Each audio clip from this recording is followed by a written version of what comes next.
आपको तो पता ही है, भगवान शिव को देवों के देव महादेव कहा जाता है। जिस प्रकार इस ब्रह्मांड का ना कोई अंत है, ना कोई ओर है, ना छोर, उसी प्रकार भगवान शिव भी अनादि हैं। संपूर्ण ब्रह्मांड शिव के अंदर ही समाया हुआ है। दोस्तों, कैलाश पर्वत को भगवान शिव का निवास स्थान माना जाता है। यहीं पर देवी सती के शरीर का दायां हाथ गिरा था। दोस्तों, माउंट एवरेस्ट की ऊंचाई 8,848 मीटर है और इस पर अनेकों लोग चढ़ चुके हैं, जबकि कैलाश पर्वत की ऊंचाई मात्र 6,638 मीटर है। फिर भी आज तक इस पर्वत पर कोई नहीं चढ़ पाया है। दोस्तों, आज हम इस वीडियो में उन सभी रहस्यों के बारे में जानेंगे जिन्हें वैज्ञानिक भी सुलझा नहीं पाए हैं।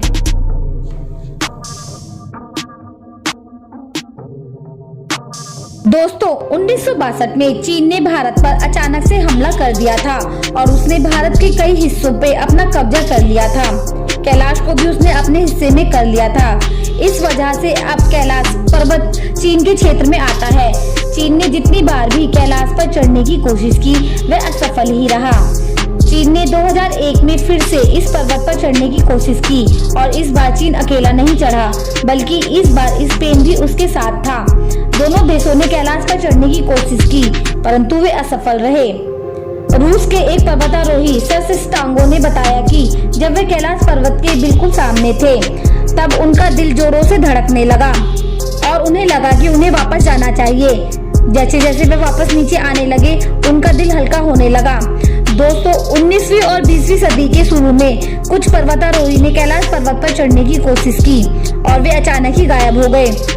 हालांकि कहते हैं बौद्ध भिक्षु मिलरेपा ही इस कैलाश पर्वत पर चढ़ने में सफल रहे। वही इस पवित्र और रहस्यमय पर्वत पर जाकर जिंदा वापस लौटने वाले दुनिया के पहले इंसान थे। दोस्तों, कहा जाता है जिसने कभी भी कोई पाप नहीं किया हो, वही इस पर्वत पर चढ़ सकता है।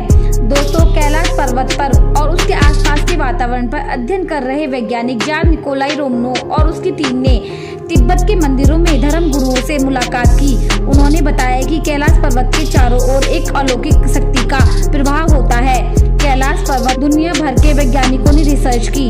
इस पर रिसर्च करने वाले वैज्ञानिकों ने कैलाश पर्वत पर चढ़ने को असंभव बताया है। इसके अलावा एक अन्य पर्वतारोही कर्नल RC विल्सन ने बताया कि जैसे ही उन्हें लगा वे एक आसान रास्ते से कैलाश के शिखर पर चढ़ सकते हैं, वैसे ही अचानक से एक बर्फीली तूफान ने उनका रास्ता रोक दिया और उनके लिए रास्ता चढ़ना असंभव हो गया।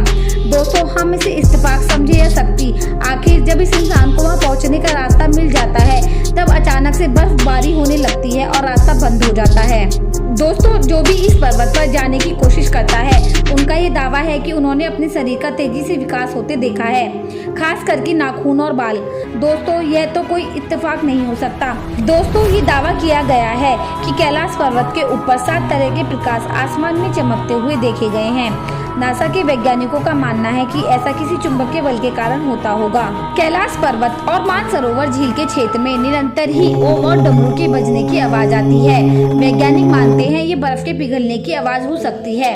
चलिए मान भी लेते हैं इन सभी के पीछे यही कारण हो सकते हैं, लेकिन आश्चर्य की बात यह है इस पूरे पर्वत पर ओम के आकार की आकृति बनी हुई है। ये आकृति यहाँ पर साल में पड़ने वाली बर्फ से बनती है।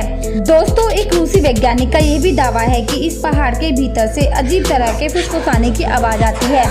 उनको ऐसा लगता है कि इस पर्वत के अंदर कुछ लोग रहते हैं। दोस्तों, इन सभी बातों को हम अनदेखा नहीं कर सकते कि अचानक से नाखूनों और बालों का बढ़ना और जो कोई इंसान वहाँ पहुँचने वाला होता है, अचानक से उसके रास्ते में बर्फबारी का होना। दोस्तों, मेरा मानना है जहाँ भगवान महादेव हैं, वहाँ क्या साइंस और क्या नासा। तो दोस्तों, ये थे कैलाश पर्वत के कुछ अननोन सीक्रेट।